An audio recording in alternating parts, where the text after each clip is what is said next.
అందరికీ నమస్కారం అండి. లోకాభిరామని లోక కళ్యాణం గురించి కొన్ని విషయాలు. భారతదేశంలో ధర్మబద్ధ జీవనానికి నిలువెత్తు నిర్వచనం శ్రీరాముడు. మనిషి జన్మకున్న విశిష్టతను చాటి చెప్పి చూపించిన పురుషోత్తముడు. రామ అంటే కేవలం 2 అక్షరాలు కాదు, అదో మహాశక్తి మంత్రం. ధర్మానికి ప్రతిరూపమైన శ్రీరాముడిని కీర్తిస్తూ భక్తులు జరుపుకునే పండుగ శ్రీరామనవమి.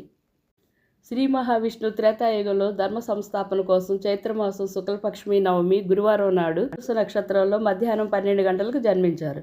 14 సంవత్సరాల అరణ్యవాసం, రావణ సంహారం తర్వాత సీతా సమేతంగా పట్టాభిషిక్తుడైన రోజు, సీతారాముల కళ్యాణం జరిగిన రోజు నవమి నాడే అని భక్తుల విశ్వాసం. శ్రీరామచంద్రుడిని ప్రతి ఇంట ఎలవేల్పుగా కొలుస్తారు. సీతారాముల కళ్యాణం అతి వైభవంగా పట్టణం, పల్లెల్లో, వాడవాడలో అంగరంగ వైభవంగా జరుపుకుంటారు. చైత్రమాసం మల్లెపూల మాసం కనుక మల్లెపూలతో పూజిస్తే శుభప్రదం.